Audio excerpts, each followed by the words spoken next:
Have you ever tried to experiment this without having someone die? What the most paranormal thing you've experienced? My place has kind of felt like it has a presence in it towards my bathroom for some reason. Even moving in, my mom kind of felt it. But whatever, she's making it up. Well, I wound up getting one of those motion sensors for the toilet that turns a light on at night, and it starts going off without shutting off the same time, 3 a.m. Only malfunctions right around 3 a.m. Okay, maybe it's time sensitive. One night I'm in bed where I can see into the bathroom in the tiny hallway. I can't sleep, so I start pleasuring myself to try to help. I look into the dark and swear something is there watching me do this.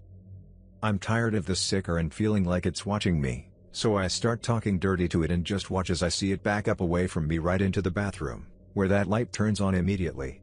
I haven't felt anything since. When I was a kid, I was always afraid of ghosts. To hide from them at night, I'd hide completely under my blankets, because for some reason that made me feel safe. This helped until one day, it started raining onto my blanket. As in, I would hear the sound of pretty heavy drops continuously fall on top of my blanket. Sometimes a few drops every now and then, sometimes like a shower. The few times I dared to get her from under my blankets, I always noticed that my blankets were never wet, and it wasn't raining outside. No idea what that was, but it was sure terrifying. My parents lived in an old house to awaken to a knocking on the window. When my dad pulled the curtain aside, there was a thing. He was asking my dad to let him inside. He describes the thing as a human form but no facial features. To top it off, they had a friend staying with them later. The same thing was knocking and scratching on his window, pleading to be let in. Needless to say, he wasn't let in. They left soon after that. When I was 6 to 12, I had an extremely hard time falling asleep. I would attempt to go to sleep at 9 p.m., and actually go to sleep until 2 o'clock to 3 a.m. the next morning, just sat in bed until I fell asleep, no phone, no electronics, etc. One specific night, I remember not being able to go to sleep, as per usual, and then all of a sudden, my stomach lifted upwards, being supported by my shoulders and feet which were on the bed, and my head kept pivoting to my left and right. All the while speaking verbally, having no control over what was coming out of my mouth in addition to my body. I can't remember what I said, as it was a long time ago, but I remember fearing my bed for several months after that night. Was about 13 years old, common for my mom to leave and spend the night at her friend's house after a night out, split parents, and this was one of those nights. She left, locked doors, put sister to bed, she was about 8 to 9, and proceeded to stay up until I fell asleep around 11 or 12. Woke up to banging coming from the shed outside. From my bedroom window I can see out the back and peek through the blinds. I assumed the sound was my golden retriever digging by the shed or something, but I peeked out and could see the dog standing still, staring towards the shed. Now this made me scared because I couldn't see the shed from my window. I texted Mom to see if she had come home, to no reply. Eventually I muster up the courage to get out of bed and look out the living room window at the shed, which had stopped banging. I was less nervous now because I assumed it was a possum that had got stuck in the shed through the window but had since got out.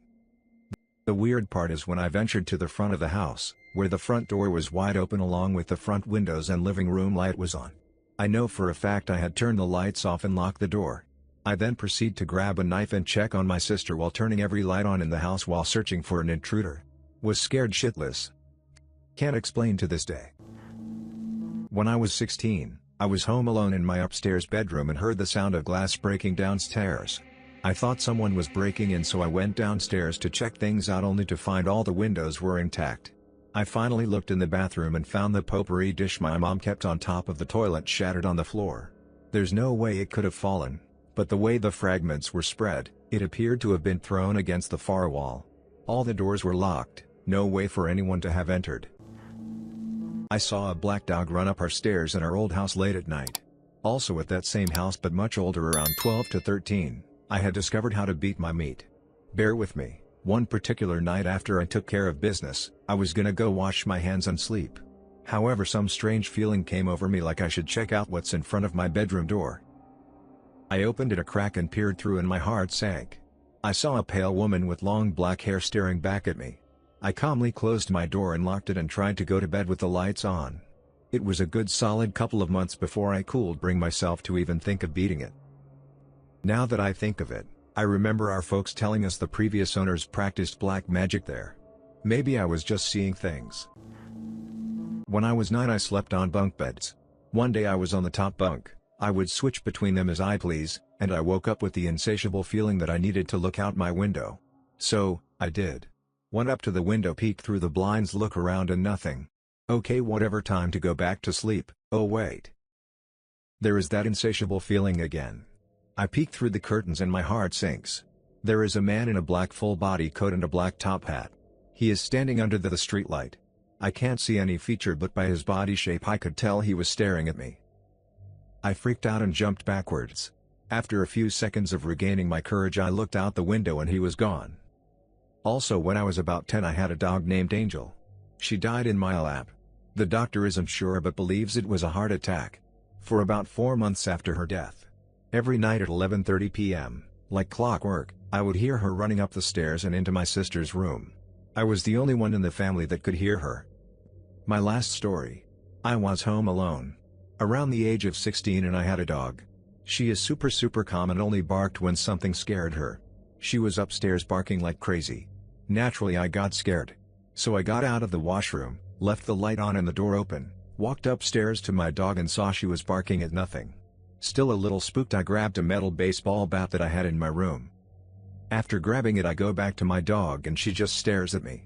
Very intensely and quickly she looks at the stairs. When she does that I hear very loud footsteps from the floor below. I slowly and quietly make my way down the stairs but I pause about halfway down. While walking I immediately noticed the bathroom door, that I left open, was closed. The light was also off. Because of the style of doorknob, I could also tell that the door was locked. This door also could be unlocked of a key in case of emergency. Elderly grandparents used to live with us. I grabbed the key and unlocked the door. Nobody. Not a surprise though. Almost immediately after opening the door I hear very loud and aggressive footsteps now coming from upstairs. I decide to go back upstairs to the room my dog was in, my sister's room, and check on her. When I get back up there I decide it's probably the best time to nope the frick out of there. But I didn't. The room that my dog is in has the lights on, door closed and door locked. Good thing I know how to pick locks because we lost the key to that room years ago.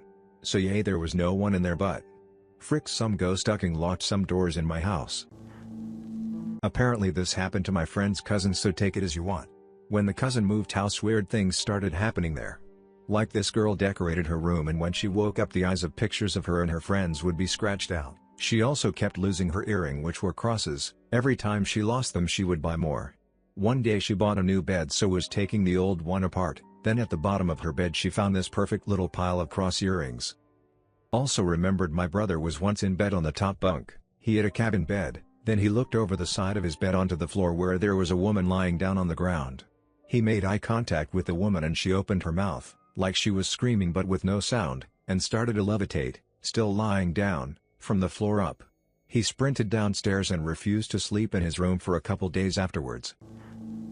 When I was a kid my aunt passed away and we went up to New Jersey to spend time with the family. The house we stayed at had a bedroom downstairs where she passed away.